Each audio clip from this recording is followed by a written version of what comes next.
Morning everyone. Thought I might do kind of an irreverent one on bays, to be honest with you. We call it a bay, call it a door. You go to a distribution centre. This is happening more and more in my life now, which is basically what you do is you end up in a big distribution centre like a Eusons or a Kirknagel, to be fair, to work out how to say that, or Amazon.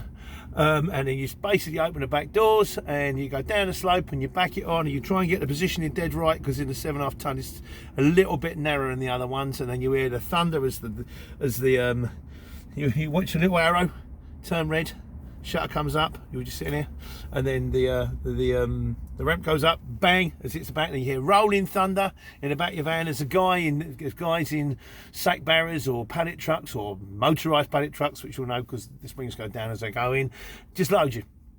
There are advantages and disadvantages to bays. The main advantage with a bay is there ain't going to be no handle. So it's like it's not like you're going to roll up and they go, yeah, you need to load all that steel over there. You need to load all those aluminium foil bits over there. It's like, all right, okay, brilliant, fantastic. There's like 10 pallets. You have got a pallet truck, haven't you? Yeah. So with this, is nice and easy. You sit there, you drink your tea. If they've left you the keys, you can set this to your radio. If you haven't left the keys, you sit there and make a video.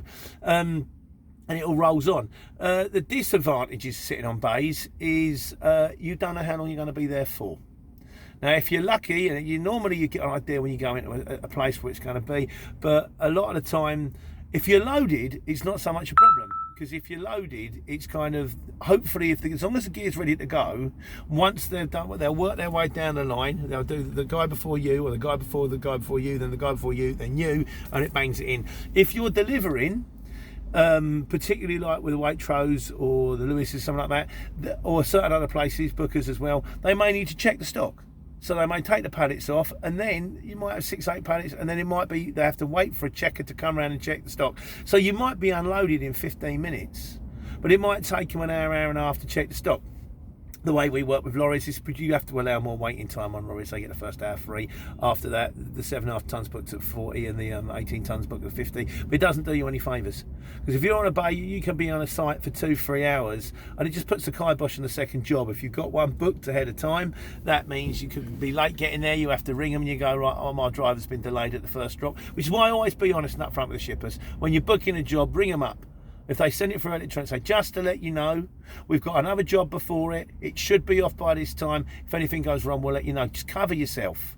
Don't just assume, and anybody worth their salt is going to assume that if they've booked you for 12 o'clock in the afternoon, you're not going to have a lorry just sitting around all morning that's going to just rock up at 12 o'clock in the afternoon, ready to go, once they've got you, they've got you. You can't do anything. You can't go anywhere. You're stuck. You can't go, right, I'm sorry, but this is taking too long. I'm leaving site. I'm cancelling this. A lot of the time, you haven't got your keys. So there you go. On the subject of keys, I did hear this story. It's quite once that amused me. There was a guy who was a truck driver. I was in Lewis's. This one was in a van a long time ago.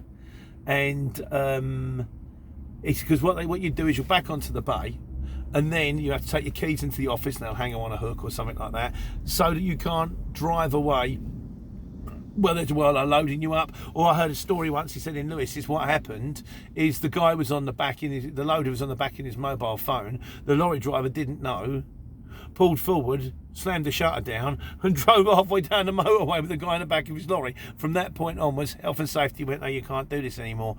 But I heard the story once of the guy who was who tried to be clever about it, so he handed in his car keys instead of his lorry keys, and then got loaded, shut the back doors, drove away, drove the 2 hours to get back to base, parked his lorry up, went to get in his car, and realised he'd left his keys at the distribution centre 2 hours away. So I tend to be straight with mine. I tend to put the keys in, but that's it. I'd like to hear your experiences on bays or doors or whatever you call them. And in the meantime, Christmas is coming. Take care. Take money.